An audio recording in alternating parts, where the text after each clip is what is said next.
Good afternoon, everyone.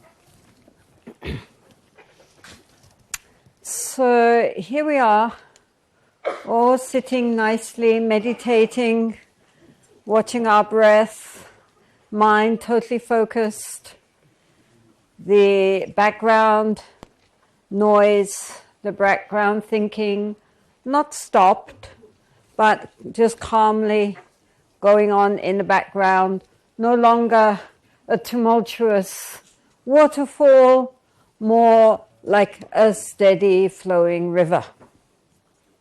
Yes? Yes. And the mind, meantime, like a searchlight, ignoring all the outer disturbances, inner disturbances, and focused one-pointedly on its object. So, as I say, the main object for practicing shamatha is twofold: to allow the mind to calm down, at least somewhat,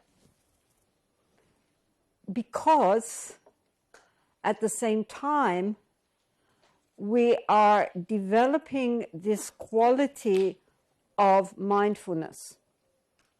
So in a way, it's as if we were bifurcating the mind. We were drawing back from the surface mind, developing this quality of awareness or mindfulness, right?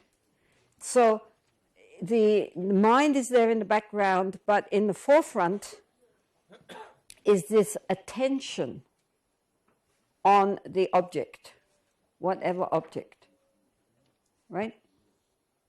As I said, we all can do this. We know very well that if we are focusing on anything that we are doing, if we are doing it with one pointed concentration, whatever is happening around us, we just ignore it. Any artist, any musician, anyone with a skill knows this, that we can do this. So here we are concentrating on a very plain object, which has been the rise and fall of the breath. So, assuming that now we are able to stay focused for some time, and we have a real sense of that awareness which is not immersed in the thinking. Usually Tibetans say that if you can keep the mind easily focused on the breath for at least 21 breaths, then that's a good enough indication that during 21 breaths the mind doesn't go off, it stays focused on the breath, and it feels it could do more if it needed. It just is settled now on the breath. So at that point, we take this searchlight of attention away from the external object and turn it inward onto the mind itself. So now what we are going to use as our object of mindfulness or attention is the thinking mind, the conceptual mind, which is compared to, at this point still, a swiftly flowing river. Now, normally, our mind stream and our attention are synonymous. In other words, we flow along with our mind. We are submerged in our mental current, bobbing up and down on the waves. sometimes down, other times completely drowning, other times. But always soaking wet from riding under, being dragged along by our thinking mind, our emotional mind, just that mind current which never stops. So now we are going to look at that situation. This is very important because everything that we do and say and think depends on thoughts. We don't say anything or do anything without a prior intention. Even if that intention is very fast, and normally we're not even conscious of it, we say, oh, I just spoke without thinking. That is not literally true. There was an intention there, even though it might be just, instantaneous. So our thinking and predetermines our speech and our actions. And also we swim, changing the analogy from a river to an ocean, we swim in a sea of thought, mostly on the surface, caught up with the waves going up, the waves going down, but like a fish, we are so completely immersed and submerged in our mental world, we don't even recognize it as water with the fish. And so it's very important to understand this. We think that our mental world is something locked up in our brain, but it's so much vaster than that.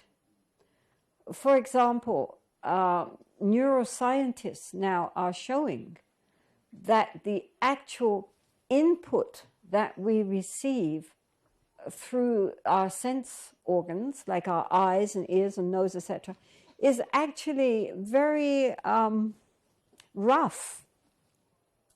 The eyes themselves cannot see a strawberry, right? All the eye consciousness, the input it will get, is a vague color shape. That's it. The sixth consciousness, the five sense consciousness, eyes, ears, nose, taste, etc., they only get this rough input coming through. The sixth consciousness, which is our mind, the mental consciousness, zaps in, says it's red, and then names it even, and says, strawberry. And it doesn't just do that. It then says, I like strawberries, I don't like strawberries. Right? Instantaneous, very fast. And so it's the mind that gives meaning to this very rough input that we receive through our sense doors. We get the perception, but then immediately the mind starts liking, disliking, naming, labeling. All our memory store comes up about our feelings about the object. Has nothing to do with the object. The object is just an object, but we immediately color it and tone it and decide whether we like it or don't like it, whether, our past experience with such an object before, and so forth. It's very fast, but that's all thought. Do you understand? We project our world, which is why some people like strawberries, some people don't. It's nothing to do with the strawberry. It's to do with our thoughts about the strawberry. So that's the outer world. People we like, people we don't like, people who are friends, people who are enemies. It's all thought. who we are is a thought based on our memories and our identification with those memories. That makes us who we are. Gives us a history. But it's all thought. Often if somebody recounts something which happened some time ago, and then you listen to another person's account of those same happenings, you think they're talking about two different things. Because it all depends on our perception, how we saw it, and then after that, how we digested it and how we think about it.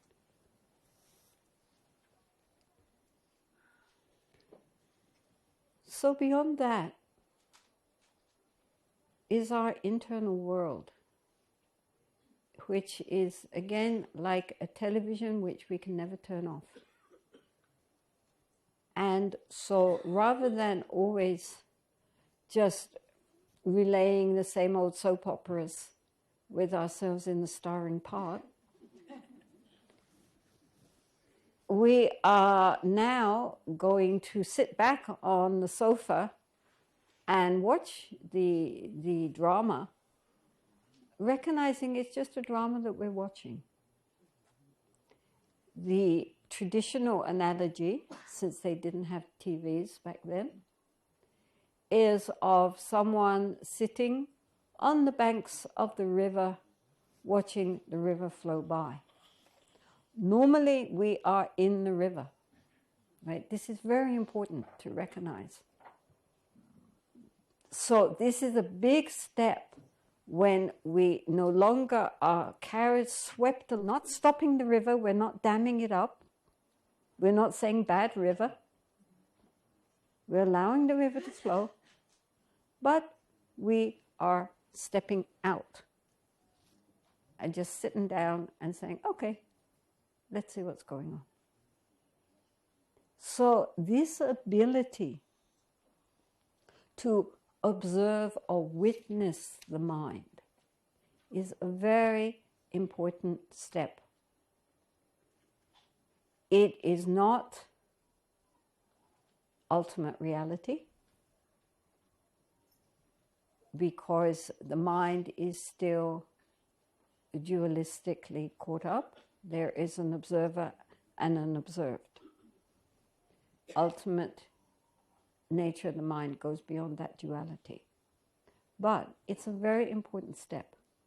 And in fact, we cannot get back to the nature of the mind really without first developing this quality of mindfulness. Mindfulness is a very important level to attain to. Most people have a problem, not so much with the inability to watch the mind, as that they find the mind is so boring that they say, okay, I'm watching the mind. Oh God, it's so boring. You know, when can we get on to the next bit? Because really, it's like the mind, once we start watching what it's saying, it's so unoriginal. And it just plays the same old, it's like, you know, I don't know, in America you would say it's playing Casablanca for the 1000th time, you know. It's just playing, especially the more dramas, you know, the more tear-jerking the better. And always there one is suffering in the major role. And one begins to see, you know, really, does the mind ever think of anything creative? Why are we endlessly replaying and replaying these old scenarios? Or caught up in fantasies, caught up in daydreams? Why is the mind so disinclined to just rest in the moment? Or at least be a little bit more, as I say, a little bit more original, a little bit more creative, you know? Think something new. But anyway, apart from the content, the important thing is that we begin to learn how to observe. And we begin first to just recognize we are not the mind, because we can see the mind, we can observe it. Therefore, we are not the contents of the mind.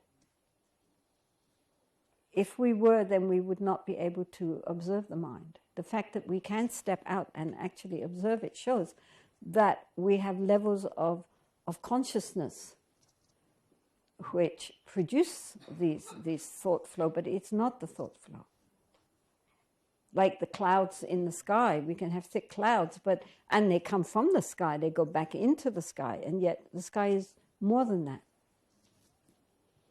So our thoughts are part of the brain circuit, but the fact that we can know that shows that there is something beyond just the brain circuit.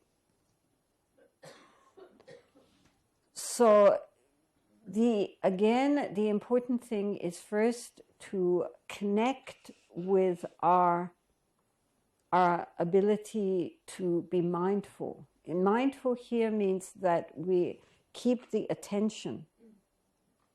So it really is like a searchlight, of being attentive, of being single-pointedly concentrated. Because unless we have that, we have developed that sense of being this single-pointed concentration, there's nothing to turn back on the mind, if you understand. So first we have to have the ability to observe. Then that is not so difficult, really. And then to turn that observation back in on itself and just sit back. Don't tense up. At first, sometimes people are so tense that it's like the thoughts are all stage shy. It's like if you have a stage with the searchlight in the middle, and then the thoughts are huddling in the wings, afraid to come in, So it's just give them a bit of time, they'll come. But just relax. And just sit back and just observe the thoughts. Don't judge the thoughts. It's not a matter here of good thoughts, bad thoughts, high thoughts, low thoughts. A thought is just a thought. I will say that, at a certain point also comes when, this is all shamatha. This is all shamatha practice. This calm abiding practice is part of the shamatha. Later comes an insight level of vipassana where one starts to question the mind. What is a thought? Where do the thoughts come from? Where do they go to? Where are they located? What is a thought? Who is thinking? Is that awareness which observes the mind when it's moving and observes the mind when it's still. So these three, when the mind is usually moving, when the mind is quiet and rested, and that awareness which notes the two of them, are they the same? Are they different? And who is thinking? If we say, I am thinking, great. Who am I? But that comes in Vipassana. Right now, we are just not worrying about asking ourselves any questions. All we are doing now is just observing. We are witnessing the mind. So just relax the mind, let it run along happily by itself. No problem. This is its moment. It's never had so much attention in its life. We're giving it full stage. Just think and observe the thinking. Okay? Don't try to change it, alter it, stop it, speed it up. Just know it. Just observe. Okay, can we try to do that?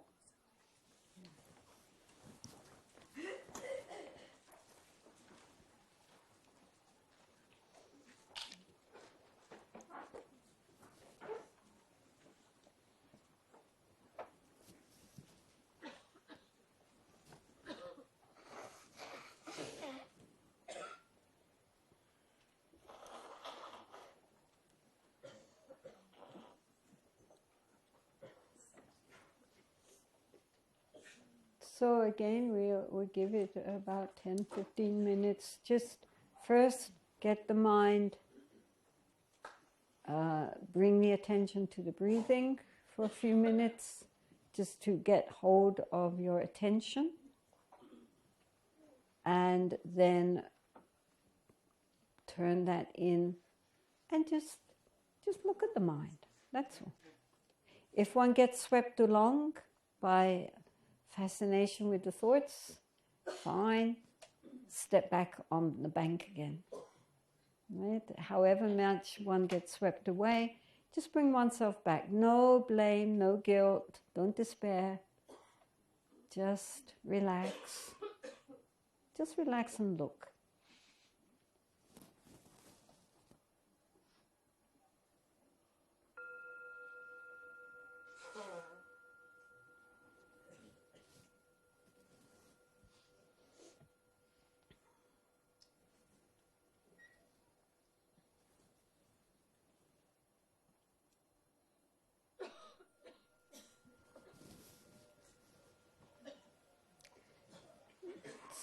So in the Tibetan tradition, it is considered the essential teaching is to learn to observe the mind at all times. And they take this very seriously. All times means all times, even while we're asleep. They have special meditations just for while you're asleep in order to keep the awareness going so we don't fade away. And advanced practitioners say that, yes, they can keep the awareness all during the day and all during sleep. The tricky bit is the part just as you fall asleep until you go into the sleep consciousness and waking up. Those two moments, that sometimes their attention breaks. So I think we can agree we have all got a long way to go. But in the meantime, it's even if we cannot keep our attention all day long, we can, from time to time throughout the day, just look at the mind.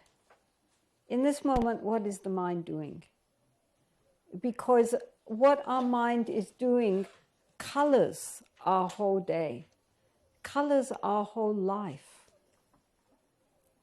And so therefore, if we habitually dwell in negative states, our life will be negative. If we recognize these negative states and make the effort to try to replace them with more positive feelings, then our life will become more positive, not just for ourselves, but for those who are connected with us. So everything springs from our mind, and therefore it's very important for us to really know what's going on in there, and then really, do some work on it. I mean, truly, that's where we live. If our house gets dingy and filled up with junk and, endless trash, so we can hardly move, we would definitely try to do something to clean up, throw out the trash, paper the walls, open the windows, get some air in there. But, really the place we live is in our own mind. So why don't we do that with our mind? Sort through, throw out the junk, throw out the trash, open the windows, clean up a bit, bring in some nice flowers, aerosol.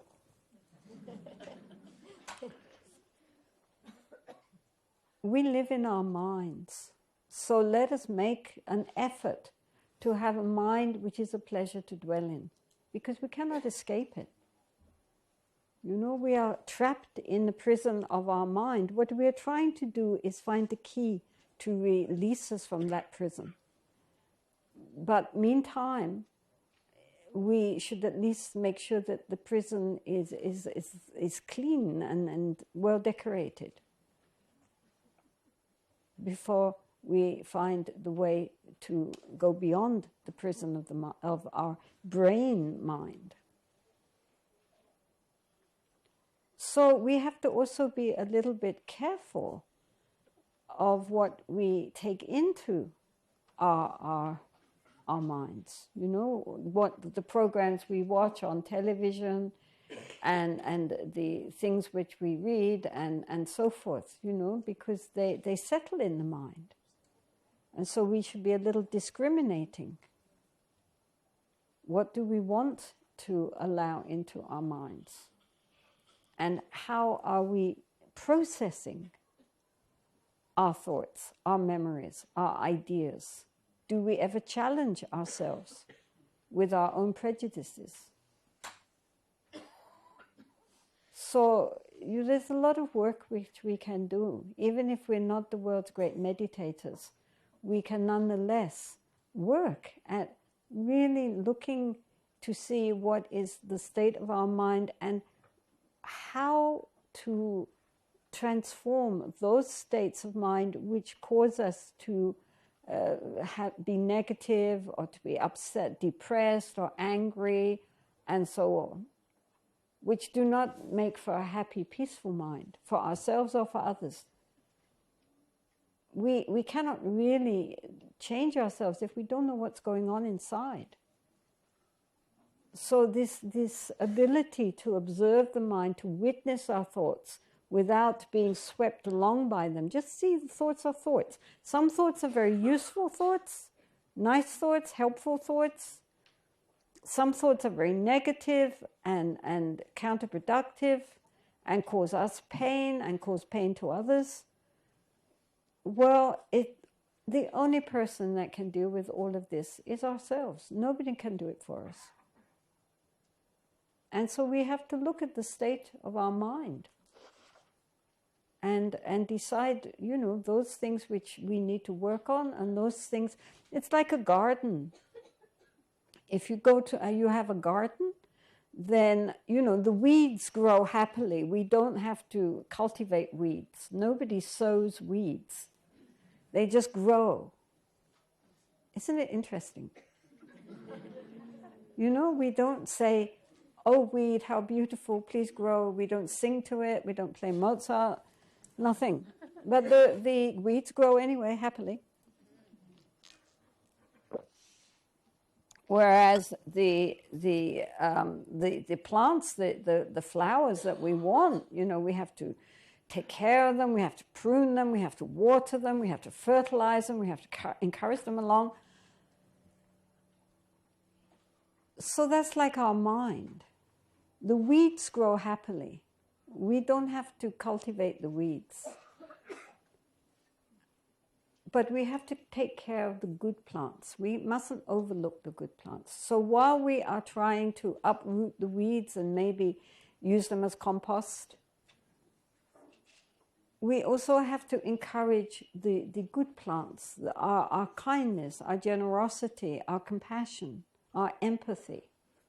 That needs attention. That needs to be encouraged, along with noting the negative frame of our mind, which needs to be recognized and accepted. Yes, I don't like this, or this upsets me. Fine, good, now we know. We recognize it and we accept it, and then we can see this is a negative state of mind. And we work to transform it, to change it, to replace it with a more useful mind. We don't suppress it or pretend we don't feel like that. But what we do is, having recognized it, then we work with it. I mean, much of the path, yes, you say it agrees. It's always agreeing. So much of the path is dealing skillfully with the negative states of our mind. Rather than seeing these negative states, like our greed and our anger and jealousy and so forth, as the obstacles to our path, that I would be such a lovely person if it were not for, we recognize that this is the path. The path is looking at the negative in us and then transforming it, as well as cultivating that which comes easy to us, the good things in us which are easy for us. Yes, we cultivate those because we need flowers. We're not just de-weeding. But at the same time, that's what being a gardener is all about. You know, it's seeing to that the garden is kept clean and clear. So much of the instruction on the path is how to deal with our negative emotions. That becomes the path. That's how we make progress. Just as, you know, if we were all so perfect, we wouldn't need a path. We'd be there. The fact that we need to walk is because we haven't quite arrived yet. But nonetheless, all our faults and imperfections, all the problems we have in our mind are what we work with. That's what makes us strong. So this is why it's very important to begin honestly to look at the mind. And while we are sitting in meditation, we don't judge the mind, we just observe it. But at other times, we can see those feelings and thoughts which are negative. We recognize it. We need to recognize it before they then come into our speech and our actions, or that we keep encouraging them more and more, throwing oil on the fire. We recognize it as soon as we can, and then we apply an antidote, which is a whole other subject, which we're not dealing with right now.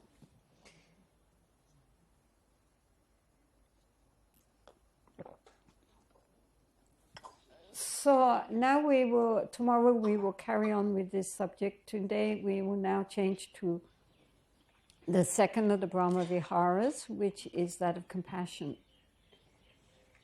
In Buddhism, compassion is an extremely important component of the path. It is said that compassion conjoined with wisdom, of course we have to, not idiot compassion, but wise compassion, are like the wings of a bird. A bird needs to have two wings to fly.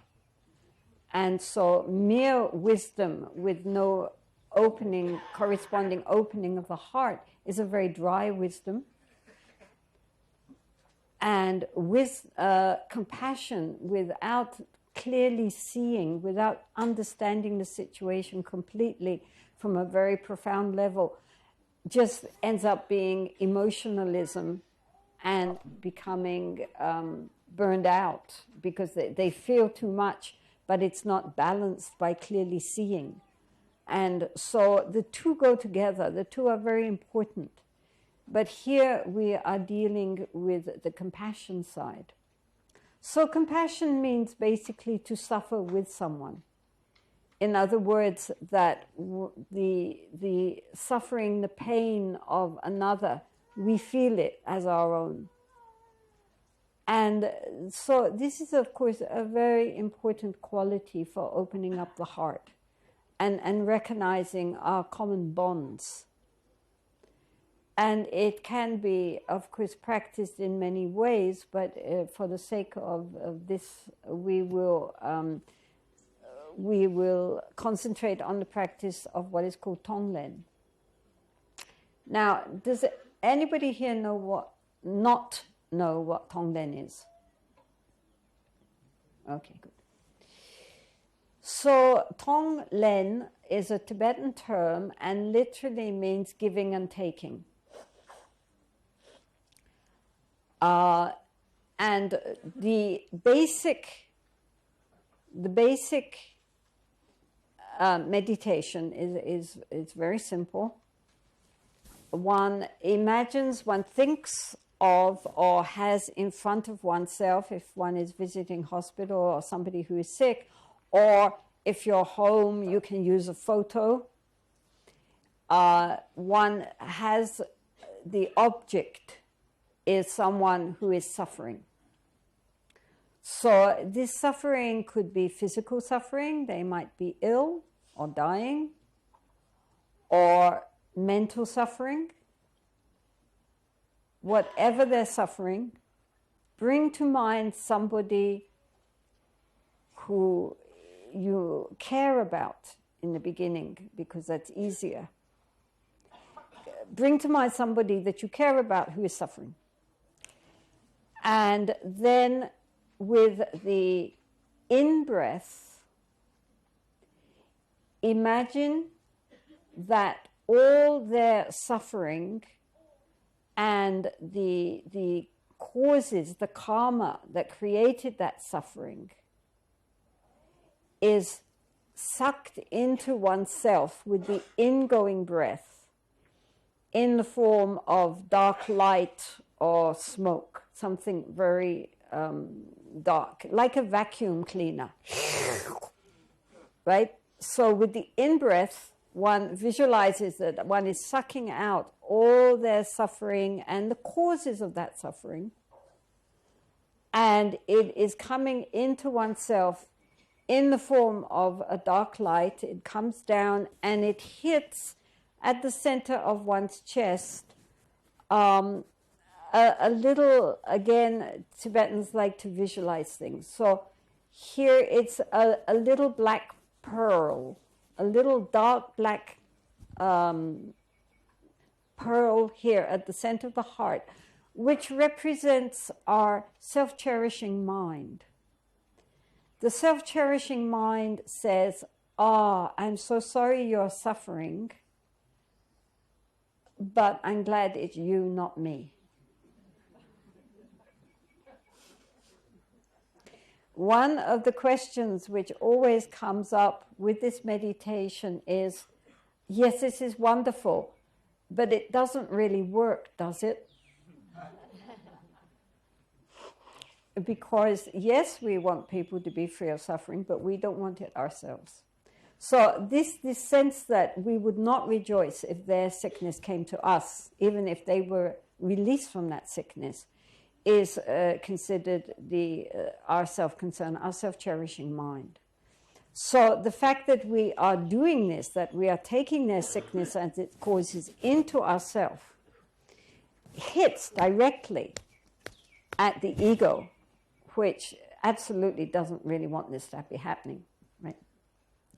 So therefore, because it's going counter to the ego's desires, it creates that the ego then dissolves and is immediately transformed into either a very bright pearl or like a little diamond, which is our original nature here. We're back to, as in loving kindness, where we had this diamond which represented our original mind, the clear light nature of the mind. So here again it appears that the reason why we do not access to the true nature of our mind is because it's obscured by our egoistic self-concern, right? You understand what I'm saying? The little self guards against, like a dragon, it's guarding the treasury of our true nature. Doesn't want anybody in there. So by opening the heart with compassion to take in the suffering of another, we are crushing that self-concern, that self-defense. And as a result, it transforms into our true nature. Once the ego goes, our true nature shines forth. And so this diamond then sends out with the breath this golden or white light, which then absorbs into the object of our concern, of our meditation, and they become healthy and happy. All our health, good fortune, the infinite goodness potential which we have is given to this person, and they are revived and well. So with the in-breath we take in the darkness, with the out-breath we give out the light. So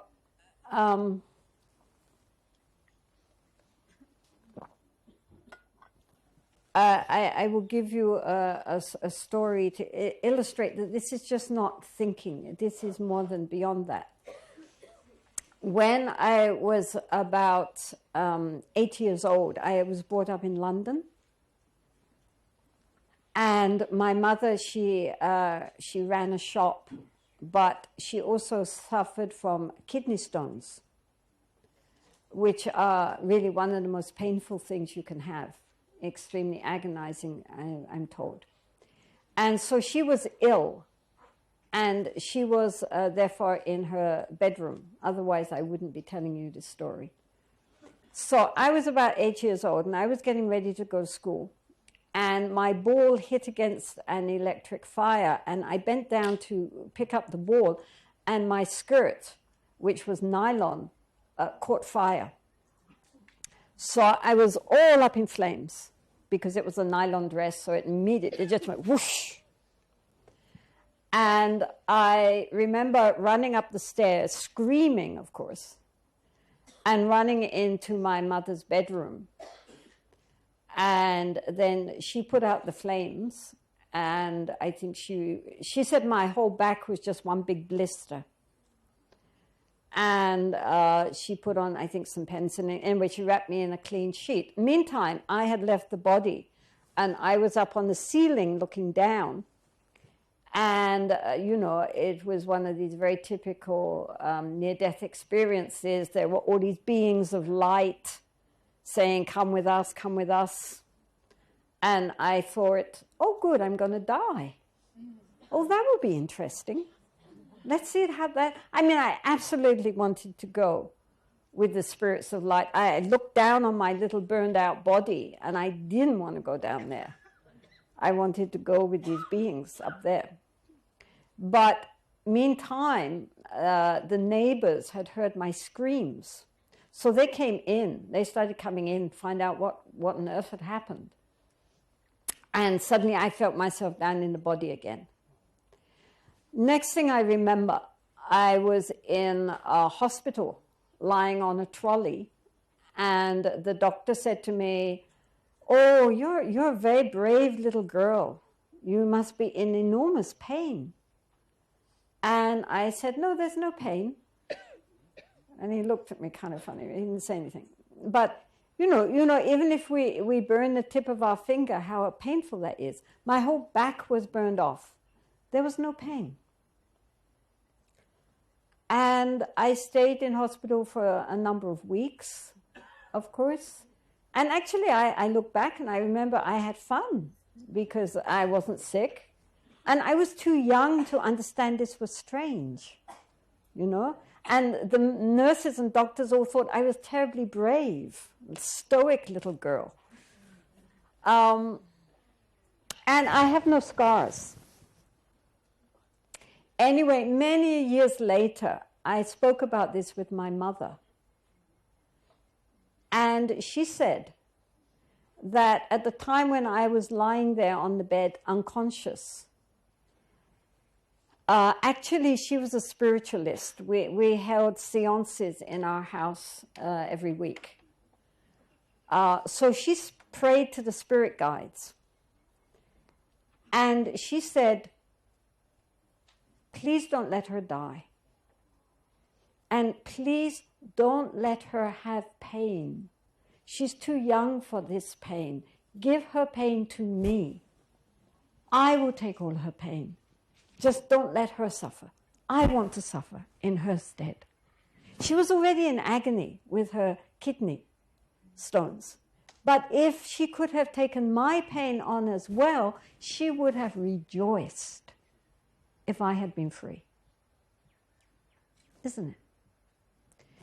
So I'm sure because of that really pure intention from her side, something decided that I did not need to have the pain. She did not get it, but neither did I. So she was doing Tonglen. She didn't know it. But as the Buddha said, just as a mother loves her child, her only child, so must you love all beings.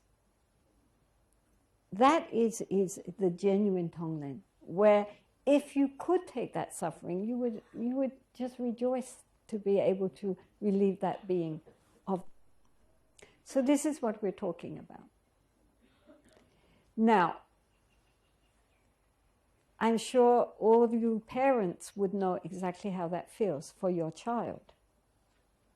Or those of you who have someone that you love very much, you know that you would gladly take on their pain. So one starts with that, right? One starts with arousing that feeling, that genuine feeling of how happy you would be to take on the pain of another. Right? Then comes the tricky part.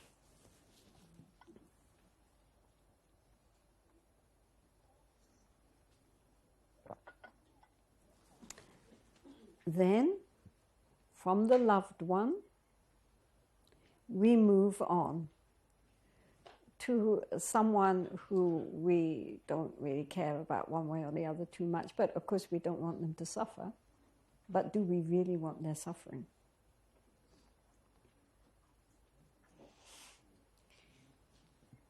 So then we practice also trying to think of somebody that we feel, we don't want them to suffer. Of course we don't, but we don't want their suffering either. Watch that one. And how the resistance comes up and how genuine we can begin to open up. And then, of course, the ultimate challenge of someone who we really regard as the enemy. Someone whom we really don't, we would be happy if they suffered. Of course, nobody here has anybody like that, but... And work on it. Right? This is a practice, a very direct practice for slowly working at creating unconditional compassion. You all understand this. I don't need to go on about it. But it has other aspects too. One is that one, for example, one can use this very helpfully if one is with somebody. For example, people are sick in hospital and one doesn't know what to do. You sit there feeling helpless. Well, you can sit there doing Tonglen.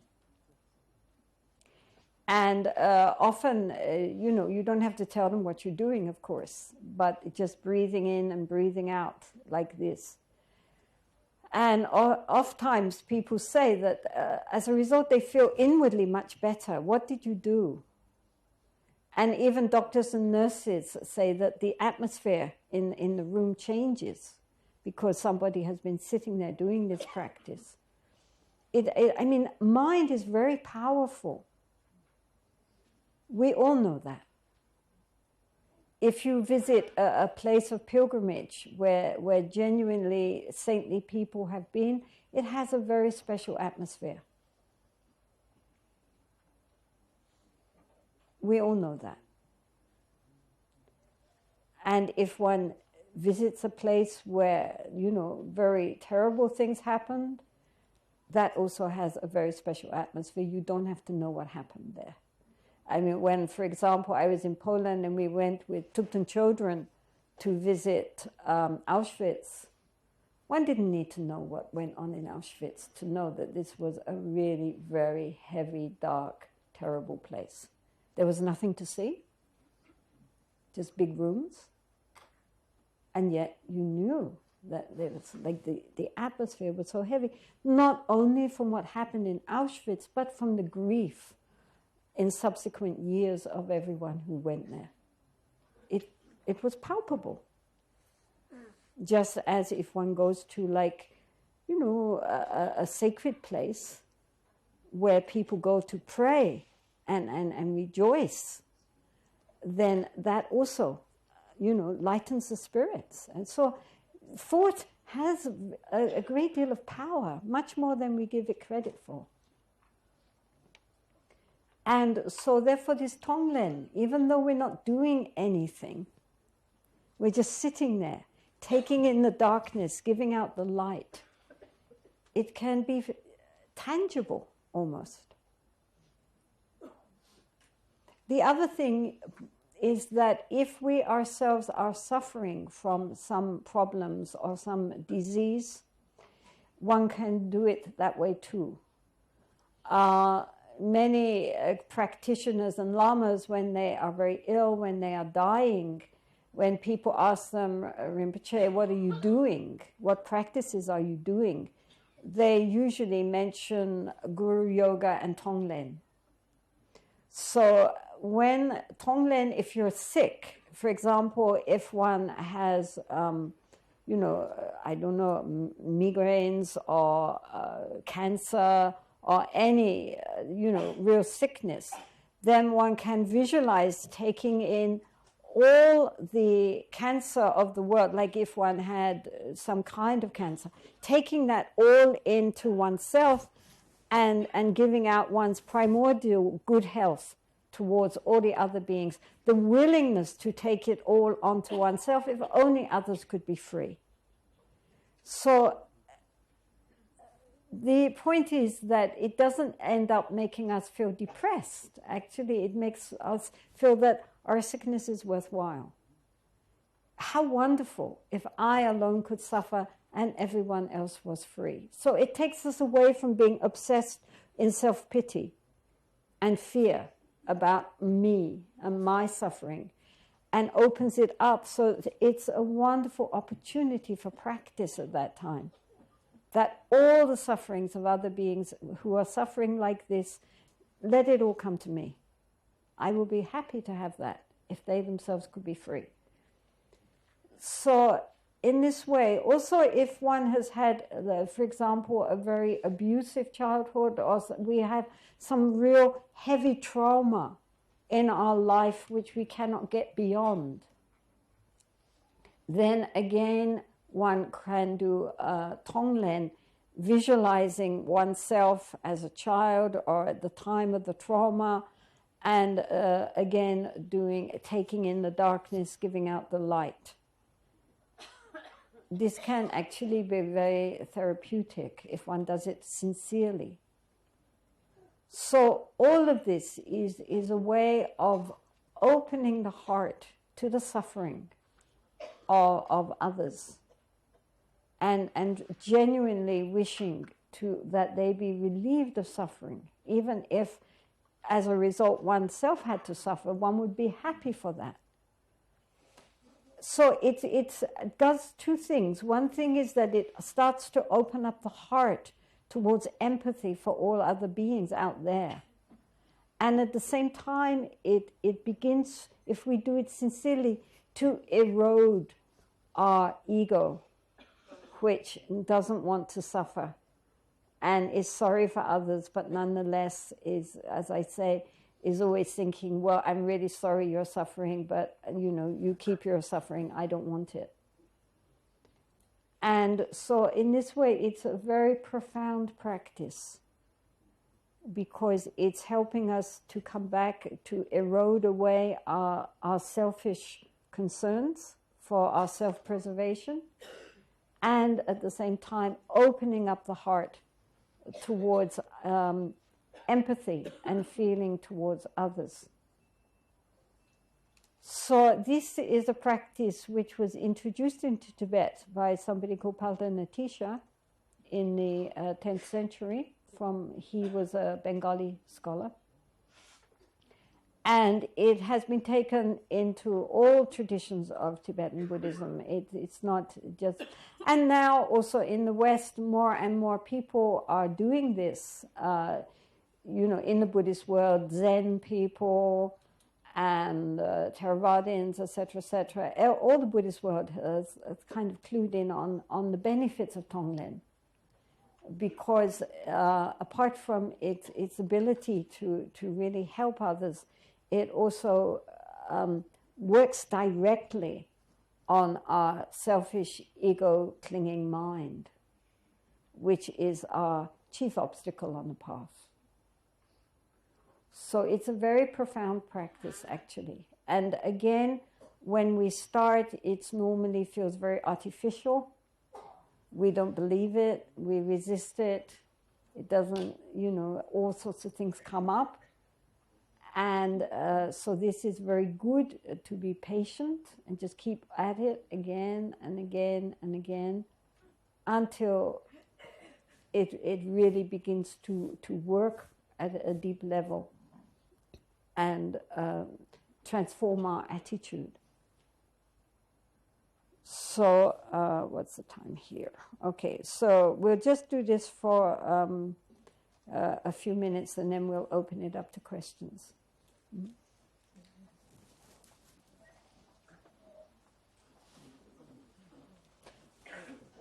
So here I would suggest that you concentrate on somebody that you care for who is suffering at this time, either physically or mentally or both. And so with the in-breath, one takes in the dark light of their suffering and the causes of their suffering, not just the physical causes, but the karmic causes. And with the out-breath, and then that dissolves into this little black pearl of self-cherishing mind. Then that pearl, as it absorbs the light with the in-breath, immediately transforms into like a diamond-like brightness, which is our genuine nature, which can never be polluted, no matter how much darkness is absorbed. The nature of the mind is never polluted, never affected. And so that transforms. When the ego disappears, then the nature of the mind blazes forth. And so through this, the ego, then the little pearl gets smaller and smaller, diamond-like nature of the mind, the clear light nature of the mind. And then that on the out-breath goes out as golden white light and then completely saturates the person that we are visualizing and bringing them health, happiness, well-being, all good things. And so with the in-breath, the darkness, with the out-breath, the light.